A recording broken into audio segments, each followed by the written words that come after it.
So I followed him on Twitter because I was like, I just got Twitter. And I was like, again, Yeah. everything keeps going back to 16. But I was like, Oh, yeah. Tim Hicks. Yeah. And I got followed back. And I was like, this is the coolest moment of my life. So and it was a real account. It was a real account. Yeah, it's Tim Hicks. It's got the blue check mark. Yeah. I hope he still follows me on Twitter. I should check that later. Yeah. There you go. This is how this interview ends, where you check it and it's like, Tim Hicks doesn't follow me anymore.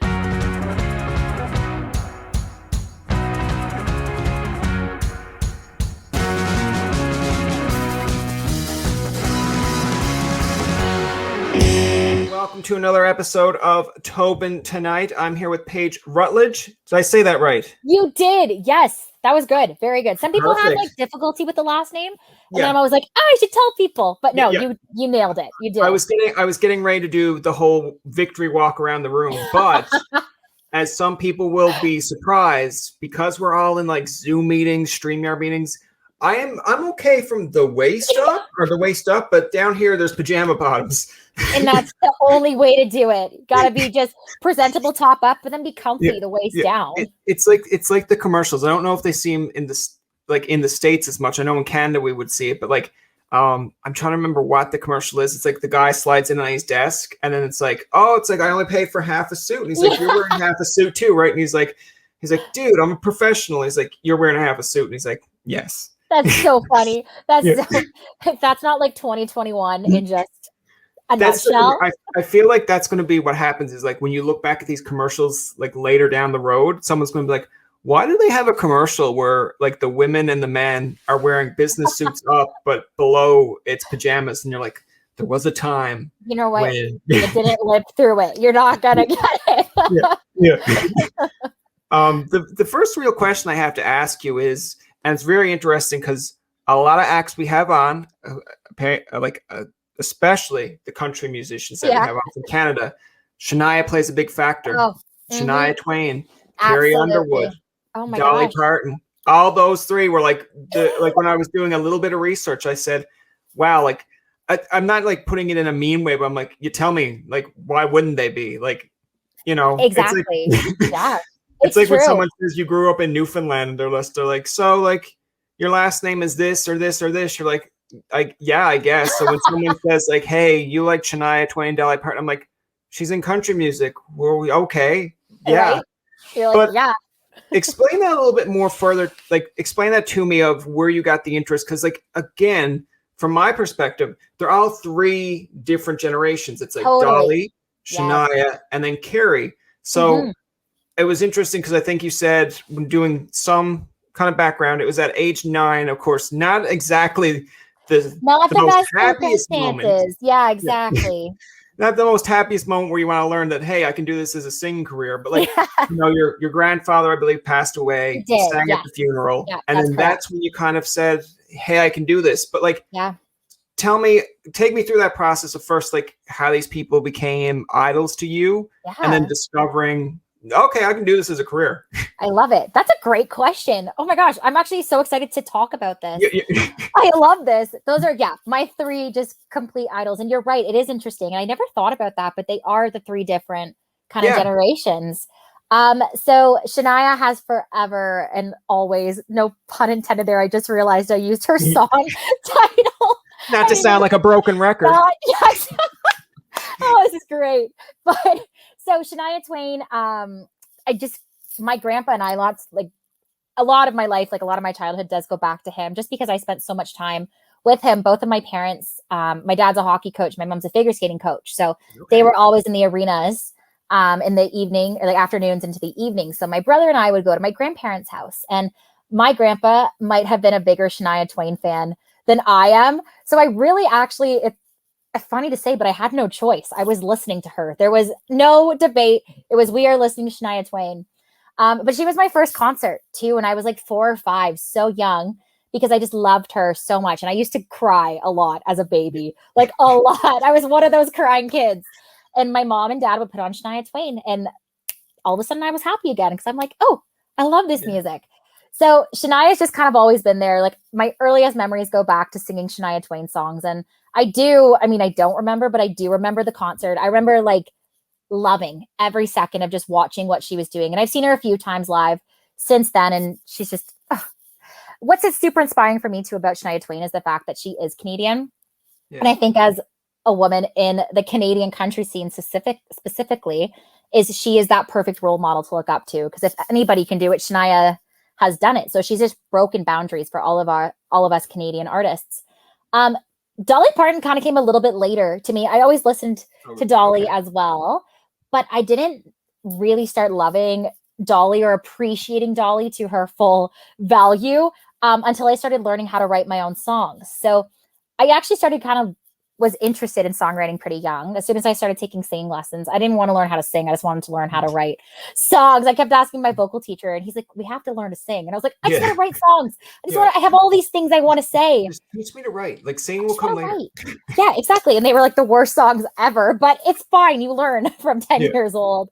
But that's how I gained my appreciation for Dolly Parton is my vocal teacher at the time was like, you need to listen to Dolly. Like, if you want to be a good songwriter, you're going to listen to Dolly Parton. Like, she is the best storyteller for what you want to do. And I was like, okay. And then I immediately fell in love with Dolly because she's just so sparkly. And I love sparkly things. But I also think she's just like a badass and the perfect combination of badass and sparkle. And I was like, sold. I love her. And then Carrie. Oh my God. Can she ever sing? Like, that's what it was for me. I remember watching her on American Idol and just being like, I want to sing like Carrie Underwood one day. So they kind of all have like different spots of how they inspire me. Yeah. But and I love them. They're still my 3 favorites to this exact day.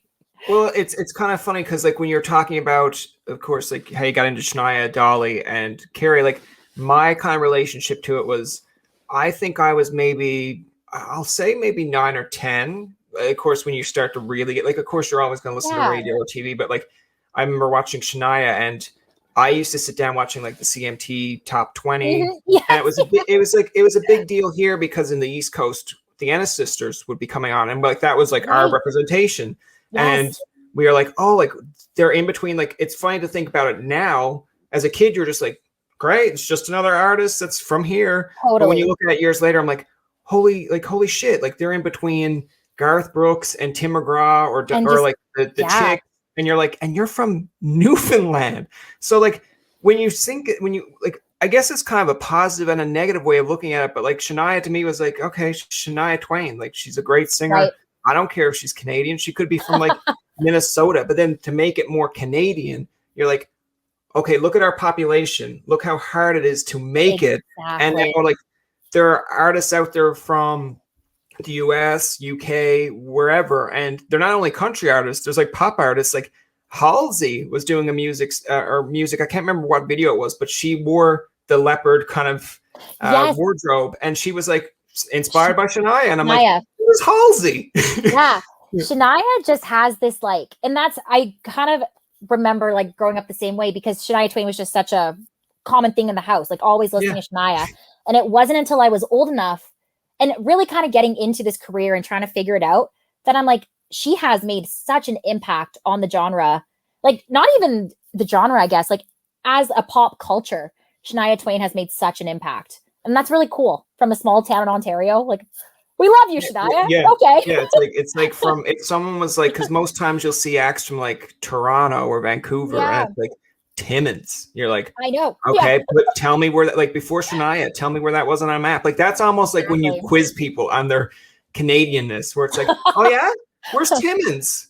And it's like, name one person from Timmins. After like Shania, I'm like, and who else? And they're like, I'm out. And I'm like, they'll be like, what about you? Can you name 3 people? I'm like, Shania and Shania and Shania. And they'll be like, where you like, come on. But yeah, I do think it was interesting when you said about writing, how you went back to Dolly Parton, because I mean, I'm not going to come on here like the host and be like, oh, I know everything about Dolly Parton. I don't. But in my aspect, I wonder if it's a fair comparison, because to me, we had Jason Blaine on and we were talking about like, writing music. And there's a few like Tebe even that came on that talked about how they were writers. Yeah, like writers first. Artists. Yeah. And like in my mind, I'm wondering, I think in Jason's one, he said about Garth Brooks, and like when you hear like the thunder rolls, some of those songs, and they're like really metaphorical. As a kid, you love the music. As you get older, you're like, damn, that's deep. Yeah. But like, do you think in fairness, that's kind of like what Dolly Parton would be? Like just the way that she writes or some of the meaning behind the songs, because again, 9 to 5, classic song, but for me it's just like, okay, it's pretty simplistic. But then there's Islands in the I think it's like Islands in the Stream. Oh my god, yeah, with Kenny and like Rogers. that one, yeah, and like that one's a little bit like, okay, there's a little bit more of a deeper meaning here. So I feel like it's a fair comparison. I wonder, I don't expect, I would agree. I would totally agree with that completely. Yeah. And I want like Garth Brooks people or Dolly Parton like midway through this interview be like, actually no. I'd be like, I only said what I said. I mean, I love them both, but yeah, no, I would definitely agree with that. I didn't get it. Like, you don't get it when you're that young being told to listen to Dolly Parton and I was like, I don't know, she's fun. Like, who doesn't love Jolene? Jolene comes on and you're like, let's go. Okay. But yeah, like as I got more, I guess, into music and like an actual, like, I want to do this as a career and need to know kind of what's going on thing. And as I got older, totally fair. I look back and I'm like, wow, I missed all of this as a kid, like missed everything. But I don't know. I feel like I try to always look at things and I'm like, this was a great growing stage at like that point. Now I can look back and grow on it more like in this time of my life and that kind of stuff. Yeah. No, because I look at it from the standpoint where we mentioned, of course, about like Dolly, Shaina, and Carrie. Like, it's funny to me when you have, say, the younger talent on and to listen to who they kind of looked up to. Because I feel like I said earlier before we started the interview, it's like I'm in that kind of realm where it's like I'm not. I used to be trendy, and now it's like I'm past the trends. But it's like I remember growing up and like loving like Backstreet Boys and like Avril Lavigne. But like now it's like, okay, now we're in this like new wave, which I still listen to them. But it's like you have your Dua Lipa, your like Halsey to an extent, Billie Eilish, BTS, and I'm like, I can listen to it, but like, there's like crazy people out there that like know everything. But I love going back because when we were younger, of course, people were telling us like, how do you not know about this band? Or like, no, you're completely wrong. But like, I look at it now and I'm like, this is how you know you age, because you will say to someone like Beyonce, and some people will be like, oh yeah, it's like, I love Beyonce. It's like, name 3 songs. They don't. Or it's like, do you know about Beyonce was in Destiny's Child? What's Destiny's Child? And I'm like walking away like, we have reached. Yeah. Or it's like the ones where if you mention a Backstreet Boy, like I grew up and you can name them all. It's almost like Pokemon. If you can't catch them all, name them all. But like you can say Nick Carter and then they'll be like, yeah, I got a buddy named Nick Carter. I'm like okay. Not the same Nick Carter. Yeah, it's like right now it's like the big trends. I have a niece and nephew that watch a lot of YouTube. So like they'll name stuff that are like more YouTube stars than and I'm like, okay, or Vine. Like I'm kind of happy in my own little world where it's like Vine was a thing. And then the Viners like the Viners that were famous are kind of like, it's going to sound shitty, but it's like, I'm glad I don't really keep up with you or know you, because some of your content was not like, all right, so Luke and Jake, like, I think it's like Jake Paul and Logan. Yes. Great. I'm glad that you did these weird videos that I'm like, I don't understand you going out and doing this, got so many views, but now you have your core base, which is fine. Yeah, which is like cool. Like, you're not going any further, so that's okay for me. And that's like, I'm good. Just leave it where it is. Exactly. But we do live in like a social media world right now. So I get it. Like it's kind of funny because when we grew up, it's either you knew it or you didn't. You watched it on TV. You had to record it to see it. Oh my gosh, yeah. Right? But like now, like it's funny because when I go, I guess it's a positive and a negative, because when I scroll on social media, that's kind of how I discovered your song, Broken Record. Yay! Just scrolling. And of course, that's good for people like yourself, because that's how you get more exposure. Yeah. But I look at it, I guess like the negative side of social media is, yes, you have the people that love the song, but then you'll have people, and I'll put myself in this situation as well, that you'll just be like, all right, comment on this. What the hell is this shit? I'm like, what the garbage? And then to me, in my mind, I'm like, all right, my opinion just makes 2 minutes, or like that's 2 opinions. She has 1,000. So what difference does it make to me? But like, I think one of our acts had said it, that we focus more on the negative than positive. So I would agree with that. Like, I'm going through, I guess, on a daily routine now, when you see stuff like you post, how does it affect you in terms of like, if you get a negative post? Because just say you get a lot of positives, like The one Oh, I you want get those yeah, negative ones. the one that I really Yeah. thought was interesting is I follow a whole bunch of Canadian country music artists, and I think I'm going to butcher her name, but it was like you might have seen it because I think she did a story on it where she said, "Love this new song by Paige," and she kind of lip synced it. I think her name is, I think it's Jess. I'm not. Oh, Jess Soul. Yeah, there you Yes. go. Yeah. And I was like, oh, that's interesting. We're supposed to have her on in the future, Oh, but she's great. You'll like, love her. yeah, and like she was like, and I was like, okay, so this is a very tight knit community, so that must give you like perks. Like, okay, people are It seeing this, is. but how do you respond to the negative?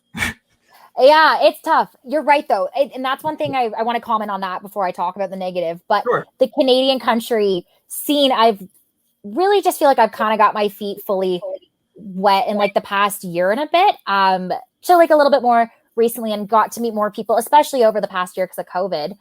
But you're right. They're so tight knit and everyone really is within like the actual musicians and everybody and all those other people who are just totally into the Canadian country scene are really supportive. So that's a nice touch. You're right. Because it does always just kind of like lift you up a little bit when you see, you know, your fellow writers or colleagues or whatever we want to call them being so supportive of you on social media. But you're right. There are some really mean people. Yeah. And, you know, it's funny because I think people don't even realize like how much of an impact sometimes they make when you say or when you comment those mean things. Like you might just be like, oh, voicing my opinion, you're right. Like, but you do like, and I have worked really hard on not focusing on the negative, but it took a really long time to get there. I'm pretty fortunate that I don't get a lot of mean comments, but every so often you do. And it throws you. It really does. Because you read it and you're like, well, dude, I'm just trying to like live my life here. Just trying to do something. Yeah, it's hard and it's so much easier said than done, but you kind of just gotta brush it off and just like kind of own what you're doing. And I think as soon as you figure out that you're just so confident in what you're doing and you're like, this is me, I don't care what people think, then you're good. But it takes a long time to get there and to just be like, because I don't know. Absolutely. Yeah, I thought I mastered it when I was like 18 or 19 because you like dealt with bullies and you're just like, it's like I always love it when TV shows will say it's like just don't engage and they'll leave you alone. I'm like, to an extent, it kind of works because you're not giving them power, but at the same point, it's like they're only going to come back the next day and do this, and then it's going to like eventually. It's not like you're an ordinary. It's not like you're like prone to like, yeah, man, that just brushes off me. It's like a whole bunch of attack words coming at you. You're like, oh man, I'm taking the hits, but like, how much can I take a hit without hitting back? So yeah, exactly. And what I don't love about the internet in that way is that everybody sees those comments. So it's not like it's not just you reading those mean comments or sometimes like, you know, not so wonderful comments about yourself. It's everybody else who follows you is seeing that also. And then it's like, oh, that kind of just, I don't know, like my motto in life is just be nice to people. It's not hard to be nice. If you don't have anything nice to say, don't say anything at all. Like those lessons you're taught in kindergarten, use them. They're there for a reason. But see, I feel like I think it's funny because out of all the people, the voice of reason, I think it was like Mike Tyson had tweeted out something. It's like a lot of you have gotten a lot more bolder because of social media, like something that you wouldn't say to someone's face. I'm like, this coming from the guy that bit someone's ear off is like telling me basically how to be a bit more patient or calm. And I get it because like I said, in a world before social media, if you wanted to get at somebody, it's literally like sending them an email or sending them like an actual letter. I was going to say the little bird letter. Yeah. And then that person could like, you know, someone along the way proofreads it beforehand. And then they're like, no, I'm not giving this to her. Like, it's crazy because I know for my sense, I've seen ones like, so Robin Adalini, of course, you know, Robin, she's great. Great. Getting more and more popular as the days go by. Totally. I remember it was just maybe a week after we interviewed her, and then she had dropped, I think it was like, or not dropped, but there was more coming out about F-150. Right. And then someone I think had tweeted her or seen it on Instagram of like, oh, look at this attention seeker, blah, blah, blah, blah, blah. And I was like, okay, so like there's a part of me, I'm sure there's a part of me that people who are involved with podcasting or you want to create your own image too. And they're like, let her fight her own battle. I'm like, no. I'm like, I just had her on. She was great. I'm like, I'm going to come to her defense. So I was like, what's wrong with you? I'm like, if you don't like the song, then skip it or like, you know, just block her. And I'm like, and I even said to her after, I'm like, there are plenty of songs that I don't really like of Robin Adalini, but I'm not going to her and being like, hey, you know what? Like, I don't really like this song. I'll just be like, hey, I like this one. This one's not my favorite, but other people like it, so who cares? Yeah. But she was like, oh yeah, I had to block him after, and she's like, I didn't engage with him. I'm like, and then he's like, he deleted the comments because of how many people came to her defense. Yeah. And I was like, so what was the point of it all? Like, why did you do that? That's the thing. It's like, what's the point? And it's just so easy. Like when you're on social media, you can just keep scrolling. I don't know why. I think you're right. I think it's just people feel the need, like, or not the need. That's not the right way to say it, but they feel just brave behind the screen. And like, aside from social media, you hear that with like kids in school too. And it's sad because like, it's just so, the internet can really, everyone's on the internet and on social media all the time. So like I said, everybody sees all those comments and it's like, you could have just kept scrolling. It really, skip the song, keep scrolling. If it's not for you, that's cool. Not everything is for everybody, but just be kind. It's not hard. I think like so like to me sometimes, because I've done it on two aspects of you will leave a positive. And I think it's just, I don't know, maybe there's a part of me that's like, I like being in sports, it's like an agitator because it's kind of like getting under someone's skin. But like this is social media. So it's like a different aspect altogether that you shouldn't adapt it to. But it's like, I know on social media, you can say to someone like an Our Lady Peace or like, you know, a West Mac or whoever, but it's like, love this song, really cool. And you could send like 20 of those and like nothing, like not a thing. And then there's a part of you that's like, all right, but he liked this person. He's like that one. Like, what did I say that was so off-putting? And then you'll see the one random message that you're like, not really the best. And then you'll see like 20 messages like, what do you mean not the best? Blah, blah, blah. And then that's the one they see because then of all the other comments, and they're like, oh, I'm so sorry you don't like this. I'm like, no, you don't understand. I gave you 20 likes. And then the one time I don't, that's the one you see. So it's like, I'm like, I don't know. Why do you want me to deal with this way? Like, So that's how people, like, I know for mine, and when you were talking about adapting to it and getting used to it, it's funny because if you grew up in school and got bullied or like a little bit like tormented, you're kind of like, okay, this eventually should get better, right? And it's like, I guess if you grow up and mature, but doing this podcast, there's a part that when you go to say Apple or whatever, and they have to give you like so many stars, I never tell people like, oh, leave us 5 stars, like whatever. But someone had left. It's kind of like a backhanded compliment. They gave me 5 stars, but then we're like, the interviewer is kind of mediocre. The guests he's had on are like way bigger than he is, and he should be doing better. And then I said that to my friend. They're like, all right, can you delete it? I'm like, I don't think I can delete that. That's going to stay there forever. And he's like, all right, well, let it stay there and get better. Or that's one person's opinion. So what happens if like 2 years down the road, you have another person who gives you 5 stars and says, you know, I kind of agreed with the first comment, but he's grown. So I said, fair enough.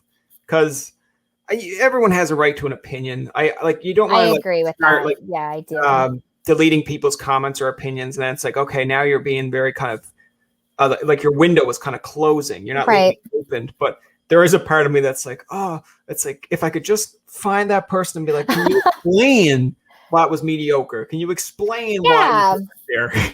Yeah, totally. And you're right. Everyone is like has their own opinion and is allowed to have their own opinion too. I'm just like, just don't be mean to people on the internet. No one wants to wake up and see a mean comment on their phone. Start your day with a smile. Don't feel shitty. Like, it's good.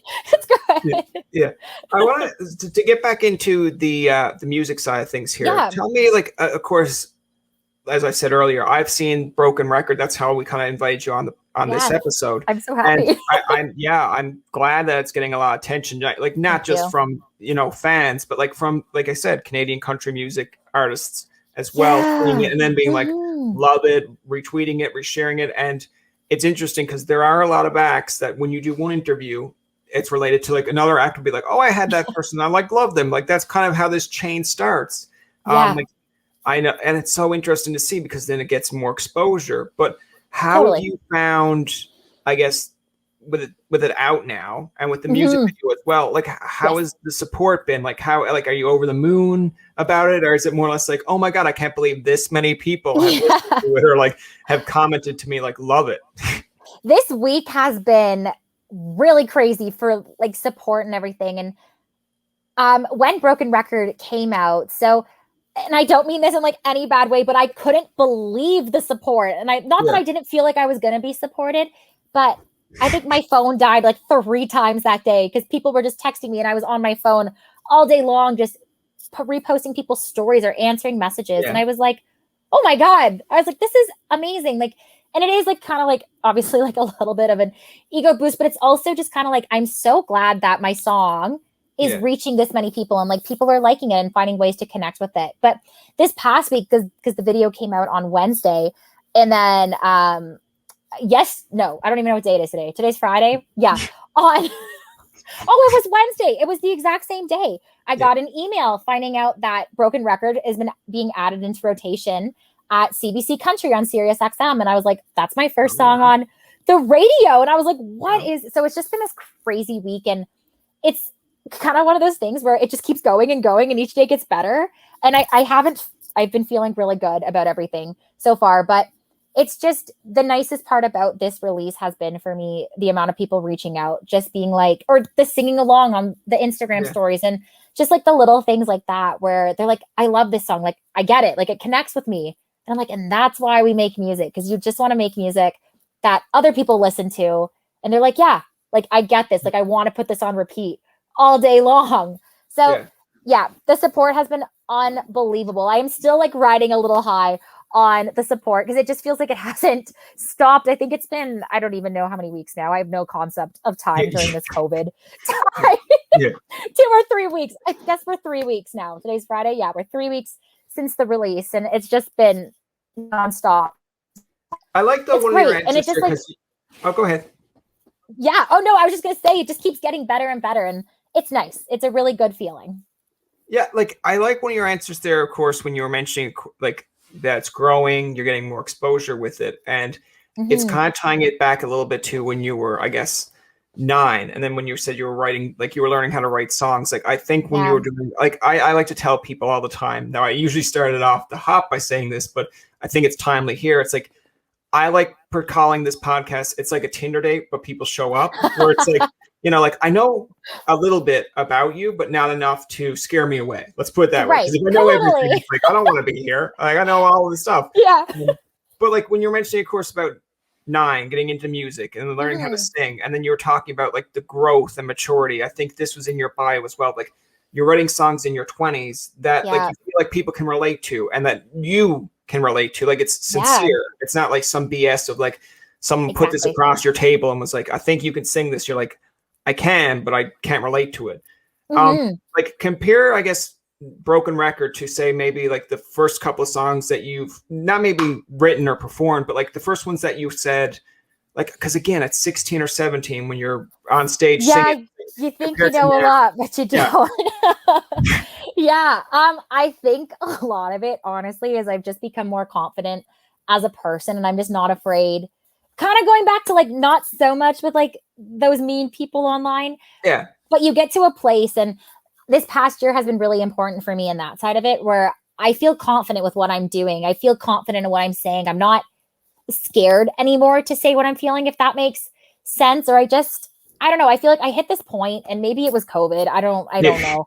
It probably was, but I just hit this point where I was like, why do I care what people think, as long as I'm saying and singing what makes me happy and just staying authentic to Paige and just being Paige, then why do I care what others think? And I think that's been a really important turning point in my personal life also, but career-wise as well, because everything I feel like I'm putting out now is just so authentic and real. And I'm like, if I'm going to say this in an interview, I'm going to say this in an interview. Like, you know, so looking back at 16, 17, because I released my first single at 16, I think I was just so caught up. And I mean, I'm sure a lot of 16-year-olds are also, and I wouldn't be in this step if I wasn't going through that. But you get so caught up in what everybody else wants you to be, or, you know, you feel like you have to fit this image that society puts out there, or whatever that is that we all kind of go through. And then once you're able to kind of look past that and figure out what you're going to say or who you want to be as an artist, I feel like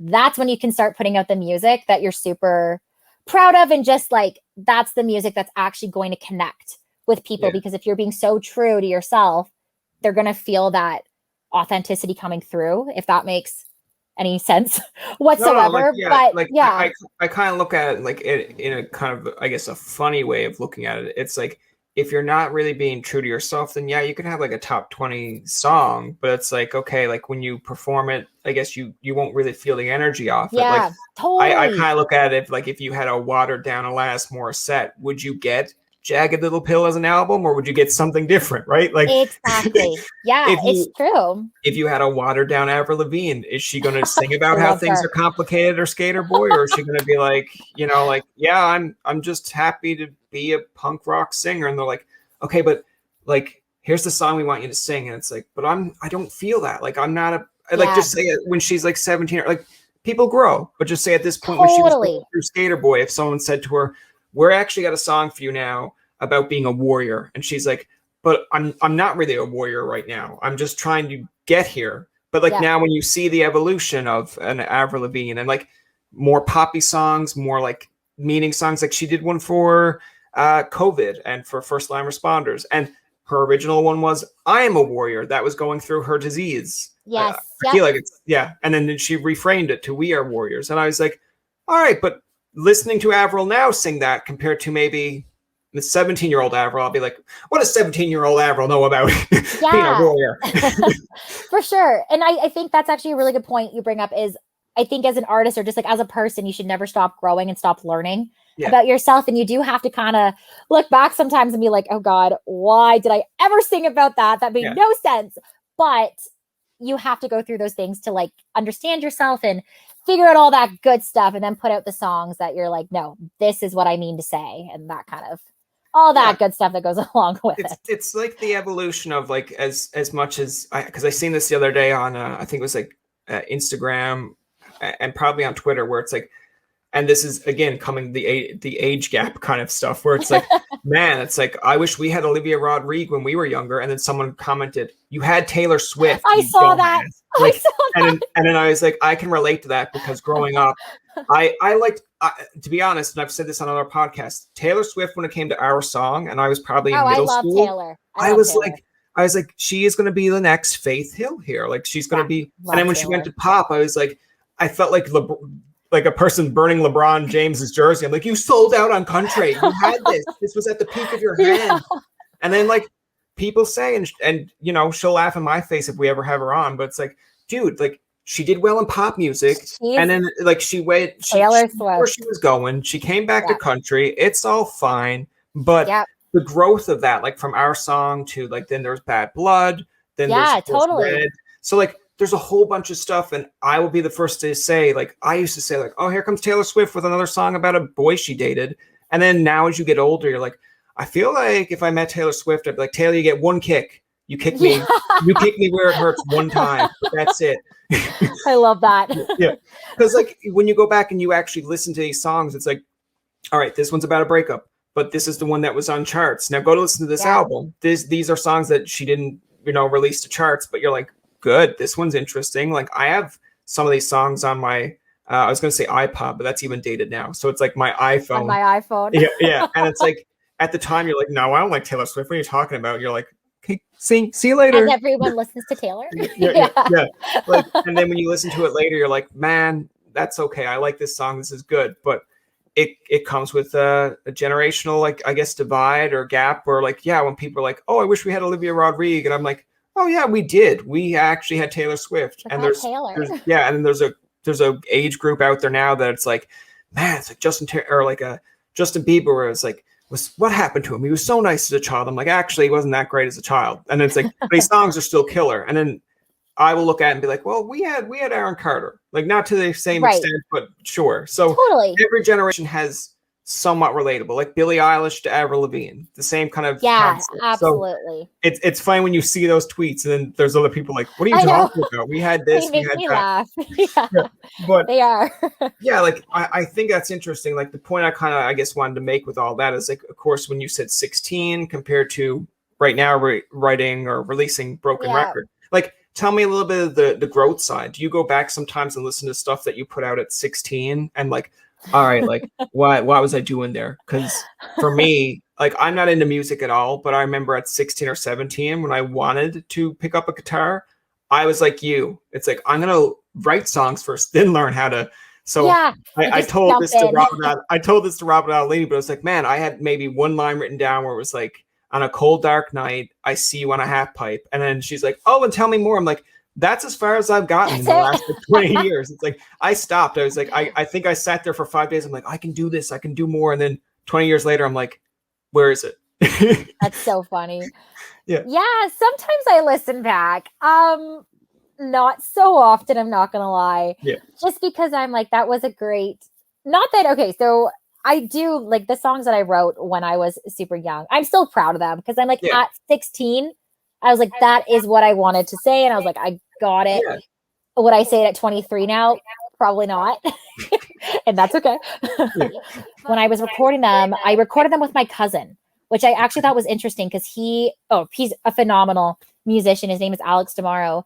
But he brought out this different side of me that I don't even think I knew was inside of me. So I think that was also a key factor for like finding this new side of Paige, like growing into who I want to be as an artist. I think he was I know he was a really big factor in pulling that out of me and just like telling me to just, if you want to do this, like we can do this. Where I think as before, I didn't really have that experience because I wasn't sure how to voice what I wanted, if that makes sense. Because when you're young, you're like, I just want to learn. And like, you know, your parents are always like, say please and thank you, which I still believe is really true.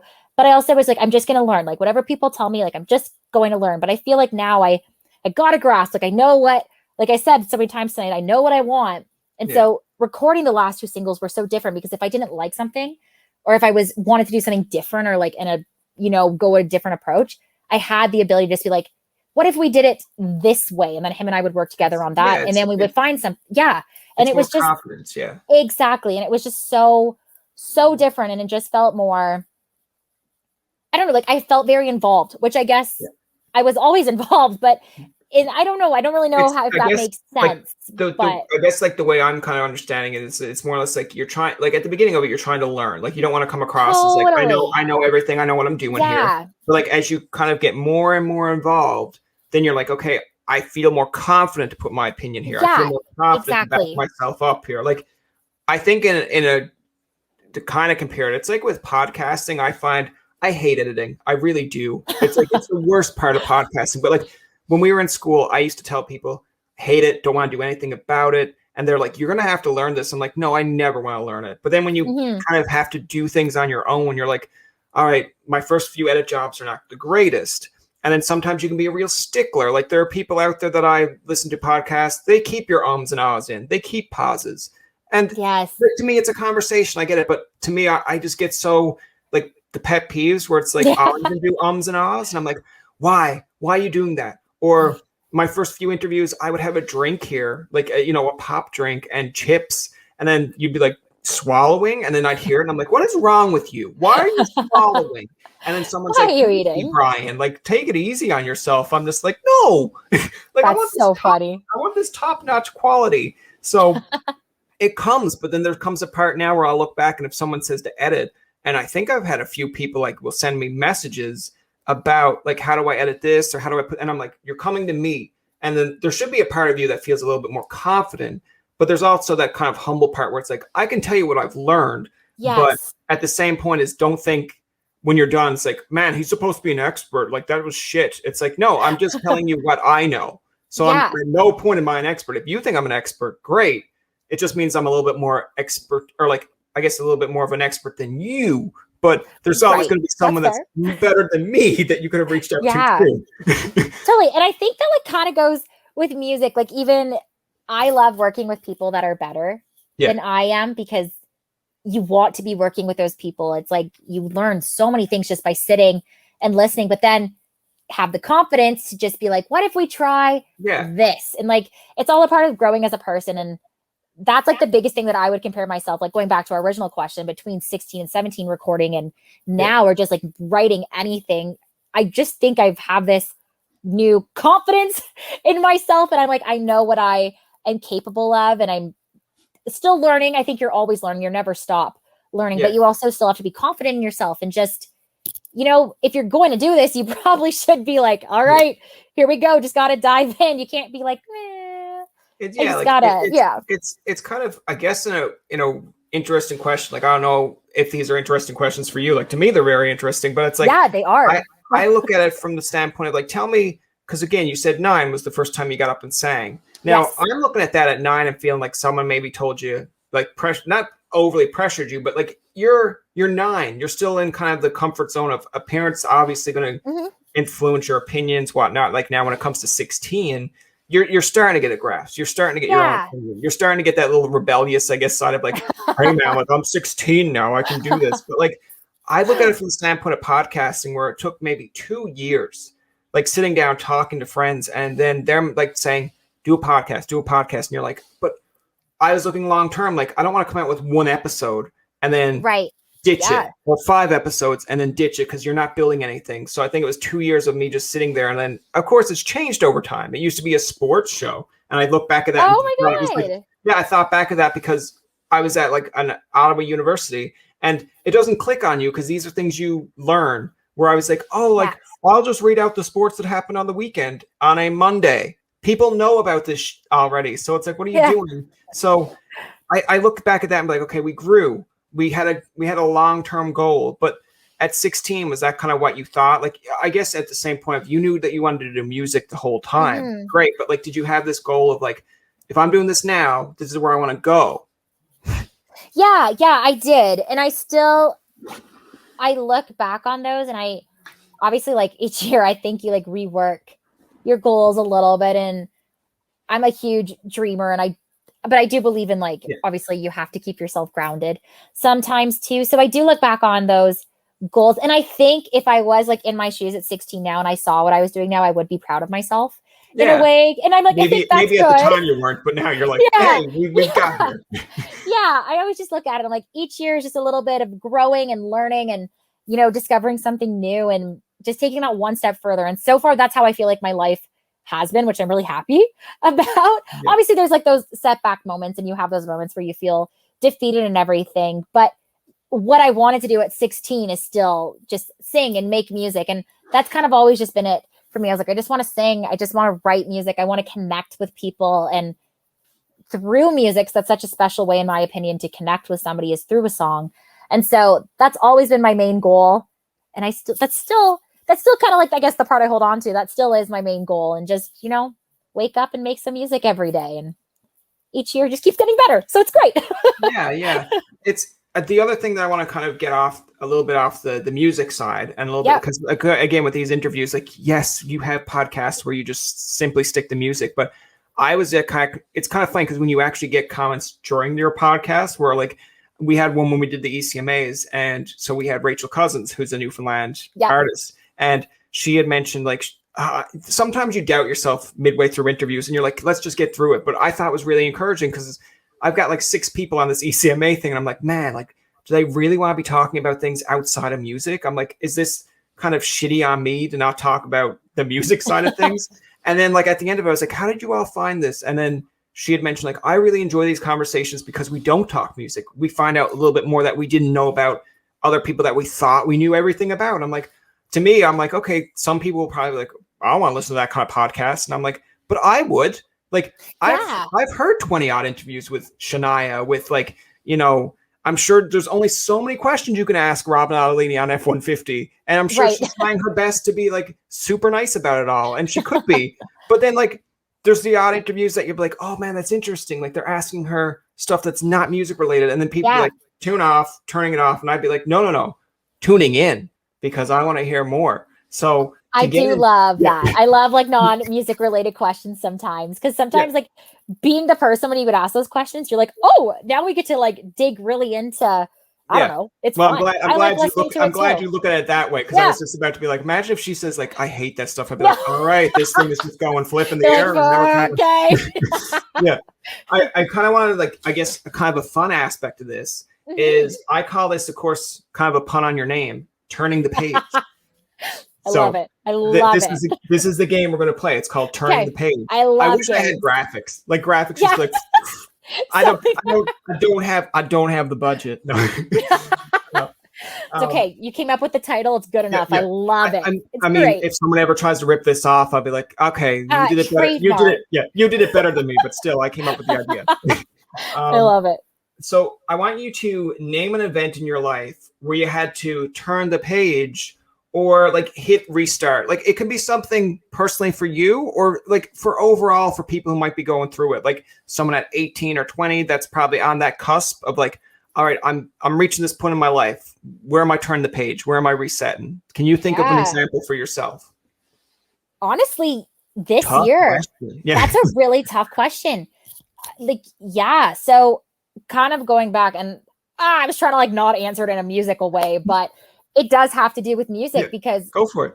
Yeah, this past, I guess, okay. So I was finishing up university when COVID started. Like I was in my last 4th year exams when, you know, we were going into the 2-week lockdown. Oh, the 2-week lockdown. The 2-week lockdown right in March. So I was like, yeah. It is what it is. And then when everything got super real really quick, I had this moment where I actually had like a complete meltdown, like just to my mom and parent, like my mom and dad. I just had a meltdown because I was like, what is going on? I was like, I don't know what I'm doing with my life. I was like, I don't even know like what I want to sing about, like kind of going back to what we talked about. You just figure that out. But I was finishing school, just wanted to sing. And I was like, there's nothing happening with singing right now. Like I can't even leave my house. And so that in that moment, I felt like I turned after I had my meltdown, because, you know, we all have our good little meltdowns. It's part of being human. After that, I like not reworked my life. That sounds so dramatic, but you know what I mean? Sat down, I analyzed everything. I'm like, do I dye my hair? Do I change my name? No. What do I do? Yeah. I put that in a song lyric the other day, like going through a breakup, you dye your hair. And I was like, that's funny. But anyways, that's where I felt like I had my like page turning moment where I was like, you have to get a little creative here, Paige, and don't be so hard on yourself. First of all, you're fine. You're going to be just fine. Something's going to work out. And I felt like I was at a kind of a low place just because I felt so lost. Yeah. And then kind of did that whole revamp the life. You know what you want. Turn the page. Yeah. There you go. Nice pun. Yeah. And nice way to tie it all in. Yeah. I was thinking in my head, I'm like, how am I getting this here? I like that. Like there are aspects, of course, I guess it's kind of weird because I know a lot of people here in Newfoundland and even across, I guess, Canada. Not like I know them personally, but like when you see, say, tweets or just talking to them, they'll tell you like, okay, maybe at the beginning of COVID, they're like, oh yeah, it's only 2 weeks, blah, blah, blah. And then like now it's kind of gone into like a year and a half or whatever you want to look at it. And like, yeah, I get it. Like you get depressed, you get like, what am I doing? I can't do this. And like, to me, it never really kind of, I don't want to sound like braggy or like I'm immune to it, but it's like, it never really affected me that much because I've always been a little bit of like, quiet or like to yourself. Now I was in Ottawa, but of course with COVID hitting, I came back home to Newfoundland to take another job. And I was like, I try to look at the positive of like, great, I get to see my niece and nephew more than just at Christmas time. I get to be around my family for a year, and maybe they don't feel the same way now. they're probably like, just get out, just leave. And I'm just like, fair enough, because I kind of want to. But like there are parts that you look at that, but like it's kind of, I won't say in a negative way, but when you get to these people and like, of course, you're trying to be there for them as best you can. But then like, then it starts to hit you when you're like, oh, like, right. Like, you're right. You can see friends. You can't do this. And then like, I start going like, so my day is just like Groundhog Day every day. Like I wake up with an alarm of like, what's the song that I'm just trying to remember? It's like Blues Travelers, Run Around. And like, I love the song, but then it comes to like, here we go again, 8 in the morning, wake up, 8 in the morning, wake up. I'm like, what am I doing? But I guess sometimes you have to rephrase it or like, you know, do a revamp, figure it out. Like I even thought at the time when COVID hit, I'm like, who's going to want to come on a podcast when they can't do shows, they can't promote themselves? Like, how are they going to like come on and be like, yeah, what do you want to talk about? I don't know. What do you want to talk about? So, but like, thank God they have Instagram Live that people started trending on that. And like, that's kind of died down now too. Cause people are like, okay, I'm sick of this now. Like I get it, but it's been a long time. Yeah. But it's so interesting to have those aspects. And like you said, you kind of have to sit there and think, okay, what can I do? What can I look at the I guess the plus side of things to figure all this out? Totally. But that's what it came down for me personally. I was like, okay, what are we doing? And like, you kind of look at it in retrospect after and say, okay, like when this is all over, like I know they had this whole thing, like people got mad about like, if you didn't accomplish anything during COVID, you didn't do anything. I'm like, well, that's not fair. People are really struggling to just, you know, be what they are. But if you did accomplish something, great. If you like didn't, but you survived it, also great. And that's what you've accomplished. Exactly. Yeah, you accomplished surviving. So it's you like, did it. Yeah, like I look back now and like 2 years down the road, if we go back and look at COVID and then you come across this crossroads of like, imagine if you decided not to do your podcast. Imagine the interviews you didn't get. Like, it's very funny to kind of name drop it. Is we had Bob Saget on, which was one of my. I saw that on your website. Yeah, and I was like, so imagine if you dropped your podcast when COVID hit. That's not happening because he's probably busy doing other projects. And he's still busy doing projects, but I think he came on because he was like, man, I'm not doing any like shows. So why the F not will I come on this guy's podcast and like, have the time to chat with somebody. So I thought that was really cool. But like you said, it's all about revamping it, like figuring out, okay, where do we go from here? Yes, so, exactly. Yeah, I like that. It's a long-winded answer. Finding the positives. Yeah, exactly. No, totally. Yeah, we went from turning a page in a book from like, instead of going to like 1 to 2, we were like, let's just do spark notes of 1 to 100. That's what I'm here for. Yeah. Well, it ties into my next one. See how well I time this stuff? I love it. I love it. What is a book or a novel that you got hooked on that you basically couldn't put down or couldn't finish turning the page? Oh, it's so good. I'm a terrible human. I don't read a lot. Fair. I don't read a lot either. I have like in this side, I know there's like a towel there, but there are a few books there as well. But like I get through half a book and they're interesting people. Yeah. But it's just like, I'm not a reader. If you can put this in a movie for me or like a documentary, I love movies. I will watch them. Like, but even those I could probably fall like halfway through. I'd be like, okay, pick this up later. It is now later and I still haven't picked it up. My problem is I want to read books, but then I start reading it and I get an idea and then I put the book down and I'm like, time to write a song instead. And then because I just get so inspired by so many things. But I did read Marley and Me, not when I was a kid. And I cried a lot, but I read it like 3 times. I don't know why I kept doing that to myself. It was like torture or something. Yeah. But I was like, I just need to read Marley and Me today because I was having a bad day. So I guess that's like the book that I've read a couple times. Not a good book choice. I mean, a great book. Yeah. But really sad. It's interesting, like when you say that, because like again, I'm not a big reader, but like in high school, of course, when they make you read books and like there's still a part of you that's like, man, I want to do well. But like, I don't want to look back and be like, so you basically didn't do well because you couldn't read or you didn't want to read. So, but like, I get it. Like, so mine one that I always come to is like Catcher in the Rye that we read in high school. Yes, like, I read that in grade 9. And like there's a part of me that's like, it's kind of weird because there's a part of me that really likes it from the dynamic of you don't want to kind of grow old. You want to protect everybody, protect everything. But like, then you see the trauma side of it where it's like, hey, did you know that was the book that the guy was reading that shot John Lennon? I'm like, okay, don't put me in that same sentence. Like, but I get what you're trying to get at, where it's like, the people that read Catcher in the Rye are like, and it's like, oh, one example. Way to go, Jeff. You gave me the one example of the guy that read it and like whatever. But it's interesting to me because that's the one I'll always come back to. But now I've read a few sports books from watching like the guys on, say, TSN, like James Duffy, and like reading theirs because I was interested in sports broadcasting at one point. So I like getting, not like some books are about their career. Great. Like same with Rick Mercer talking about his career. Great. But like, I like the ones where they're talking about like Rick's rants of like how they came to be, or in a James Duffy case of like, here's the stories that actually happened behind the scenes. I'm like, oh, that's interesting. So like, you look so calm and professional on air, but 2 seconds before this, you literally could have got ran over or blah, blah, blah. So I'm like, cool story. Like there's one here of an SNL one that they talk about the behind the scenes of SNL. And I would love to say that I'll sit down and read the whole thing. Like I just pick at it because it's not really like a chapter based. It's just a lot of stories. But I love how they mentioned about Eddie Murphy, one of the biggest stars that like SNL had for like, I think the 1 or 2 seasons he was there. Of course, didn't get along with, I guess, like the management or something happened.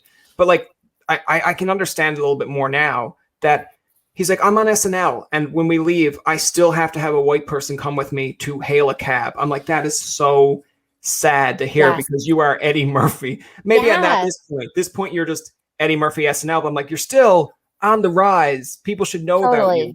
And you still have to have a fellow cast member come out just to hail a taxi.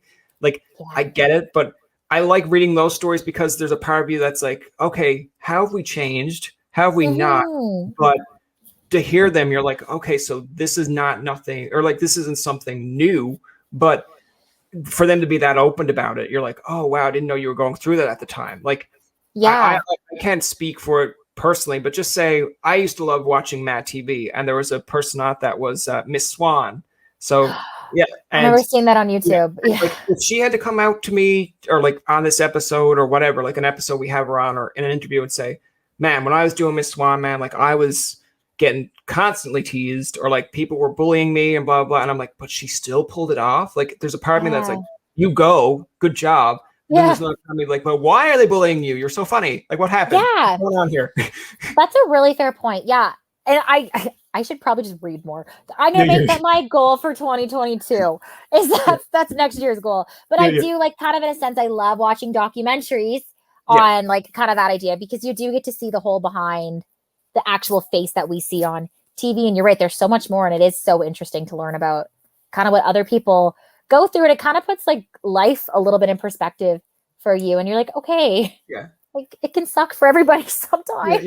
But it makes it relatable in a way too, right? Like I looked at one, and it's kind of interesting to watch because I grew up a big Oasis fan, and I knew as you got older, like these two don't get along. They're brothers. I'm like, whatever. Like, how do you not get along? But like having two brothers that I don't really always get along with, I get it. But like it's funny to look at it, like the whole documentary and just seeing how they're so it's like water and I guess it's water and oil is the whatever that. Yeah, it's like, it's like, you know, Liam's like, I knew this band was going to be successful. I was going to be the head. And then like Noel's kind of like, I just wanted to write music and hope we did okay. But like, I'm like, why couldn't you do both? And it's like, because I hate Liam because he thinks he started the band. It's like, well, I hate Noel because he doesn't understand me. I'm like, oh man, let's just figure it out. Figure it out, boys. Figure it out. But when you're talking about this stuff, like I want to ask this kind of getting still into, I guess, the pop culture side of things, but like the Friends reunion. Have you seen that? I have. Yes. I cried. A lot of people say they've cried. I felt like when we were talking earlier about how you have that out of body kind of experience where you're like, oh my God, I'm getting old. Like, I feel like when people looked at Cheers or say like if the Golden Girls did a reunion or like shows from the 80s and you see them do a reunion in the early 2000s or 90s and you see like your parents or brother like getting teary-eyed, you're like, what's wrong with you? Why are you such a baby? These people are getting older or whatever. But like looking back at that and seeing like, I don't want to say they've aged badly because they haven't, but like you see like, okay, clearly when you see images online of them with like Matt LeBlanc with or LeBlanc with black hair, that's what stays in your image. Then when you see him with white, like, yes, he's been on other TV shows, Man with a Plan, I think, and like you see the white hair, but like it's still like how I know. Like, what's going on? I'm just an emotional human sometimes. So I was like watching it and I just love when things come together so beautifully. And I said, I'm incredibly like, you know what? My excuse for it, I don't even think it's an excuse. If you're going to be an artist, if you're going to write about your feelings, you're probably emotional. Because if you're this open to talking about them, you just let them all fly out there. So I think the moment for me and Friends was when they're like, we're not going to do anything else because we ended it perfectly. And why would we unravel it? Spoiler alert, I guess, for anybody who hasn't seen it yet. Hopefully you have by this point. But like, that was it for me. And I was like, that is so beautiful. And then the tears came and I was like, I just love life. Yeah, it's just like when I was looking at it and like going through like, okay, this is a show actually that I used to hate because I had two girlfriends that would watch this show. They wouldn't come out in the spotlight. They wouldn't do anything. And I used to begrudgingly like walk home and they're only like houses down. I'd be like, I was like, I will remember this. Every Thursday night at this time when we asked them to play Spotlight, they never come out. Like F Friends. Friends is and then like Friends, I think it was like the year that it was done, I got into it, which is kind of my trend. A show ends and then you get into it.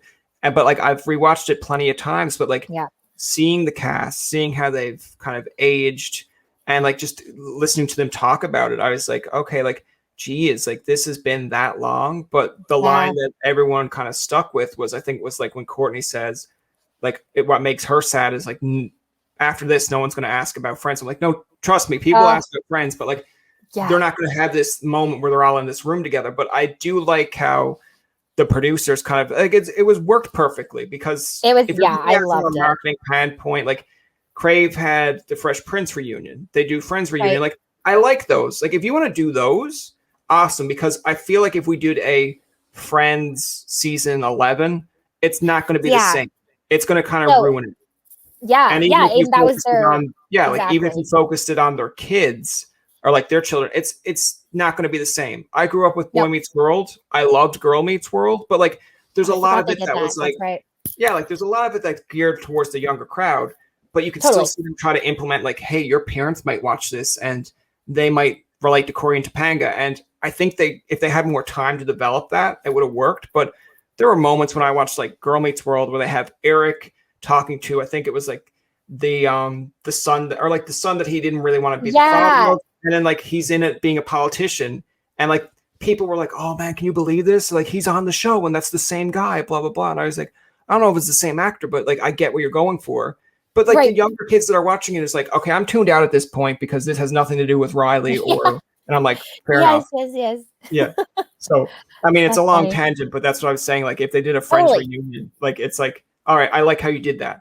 If they do if they do a Reba reunion where Reba and her cast are on, I'd be like, good, let's do that. I don't want to see a season like 7 or whatever of Reba where it's almost like you're trying to relive the whole same jokes. Exactly. It's not working. I now know Steve Howie as Van and as this guy on Shameless. It's not going to work anymore. Yeah, I just felt, I was like, it was so beautifully wrapped up. Like I felt very at peace with it after. I was like, okay, we're good. Yeah. We can leave it here. Yeah. I guess to close it out, I've got one more turn the page question. I've got one more turn the page question, and then we'll do a little bit of fun at the end here. But but not like this interview wasn't fun at all. Yeah, no, I've had a great time. I don't think I've stopped smiling the whole time. If you had like, of course, you said you're not like a big book person, so you can rephrase this to movies or whatever. But the question was, if you're in your own book of life or in a movie, what's the next chapter or the page? Like if someone was like, okay, Paige, we're writing a movie about your life or book. What's coming up in 2022? What's coming up in 2021? I feel like I was just about to be like, 2021's over. I know. I mean, like, it's so weird because it kind of feels, I mean, it's June, but I'm like, 2022. But no, there's enough 2021 left. I'm looking forward to Christmas 2021 where I feel like a little bit more relaxed, where there's going to be a little bit more less restrictions. You won't like, you'll actually see good Christmas commercials. I felt this year I missed the Canadian Tire guy telling me what to buy a Canadian Tire. Yeah, I'm optimistic for the rest of 2021. I will say that. I'm like, things are getting better. It's going to be a fantastic rest of the year. And yeah, I'm with you. I'm looking forward to Christmas too. Yeah. It's so like if you were writing like the next chapter, what would what kind of things would be in, I guess, 2021? Wow. Like, that's a great question. That's the only questions we ask around here. Wow. Oh my goodness. You know, I hope, well, there will be a lot more music. So a lot of new music. And I would love this next chapter to be filled with just more experiences, and live music would be fantastic to add back to that chapter. That's going to be written there. And hopefully there's some sort of, no, we're not going to say hopefully, there will be some sort of like traveling and just playing music all over the place in the next chapter and just kind of seeing where life goes and still being happy. I think that's the most important thing that's going to be in the next chapter, is staying true to me, not to get all like, but staying true to Paige and just staying happy and making lots more music. We were talking a lot about, of course, you know, the music side, the pop culture side. Totally. With Broken Record, give me a little bit of, I guess, where you want this song to go. Like, that's really my last question. As a Broken Record, because I'm sure you get this question a lot, but where do you want this song to go? You know, oh my gosh. Now that, like I said earlier, this is my first song being added into rotation at Sirius XM. So that's really, I feel like, you know, that was a really big step for me. And I was like, when I got the email, I got it like the weirdest time too. And I was doing something else. So I was like trying to like keep my cool and like actually focus on what I was doing. But on the other side, I was like kind of tearing up a little bit because I was like, whoa, is this real? So, you know what? I would love for radio. I would love for something to happen with radio. Like, you know, obviously get more attention, radio, but I would love, I don't understand exactly just yet. I haven't had a chance to like fully, I'm still like, my head's just like, I have to like focus and get back into the business side of it for a sec when I get there. But I've just been so excited to be like, to see that email and be like, you're in rotation. And I've been listening to the radio station nonstop to see if I heard it. I haven't heard it yet.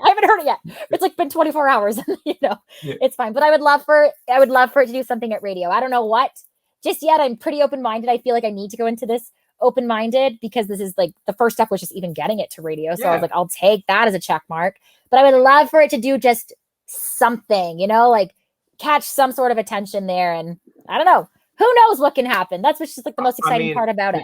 To kind of give you a little bit of perspective here, or a little bit of like, I guess like kind of like, I'm not going to say feedback as much as it's more like trying to get more exposure, but like TikTok's a big thing, man. Like TikTok, like, you need to come out with like something with a broken record of something like in a kind of funny way.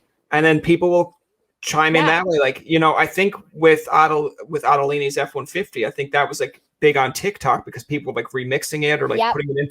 You need to come up with like something like of a broken record, like where it's like making a little bit of a sketch and then like halfway through just have the person be like, does this sound like a broken record? And just like smash a record on the floor and then that song comes on.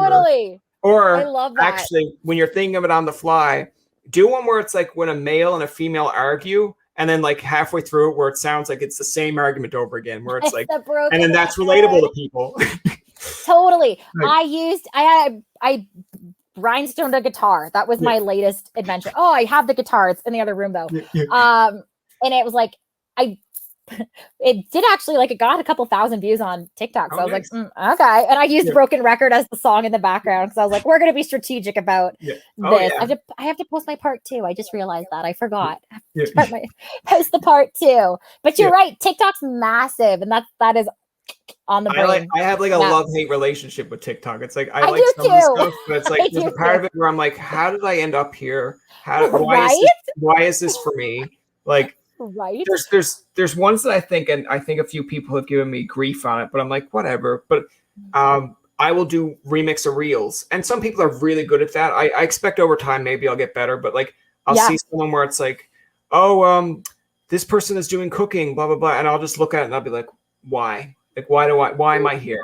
And then people are like, why are you so mean about that? I'm like, I'm not mean. I'm just basically saying, this is TikTok to you? Like, how did I get here? Things about TikTok, but this necessarily here where it's like the robotic voice is like, it's like, I told my boyfriend I was leaving and this is what happens. I'm like, why would you do that? Like, who wants that? Yeah. TikTok's an interesting one. I feel that. Sometimes you end up like, you're on your For You page scrolling through and you're like, what am I watching? You're like, how did I get here? I would like to go back to the TikTok I was on before. Please, and thank you. I want my dog TikTok back. Like, please.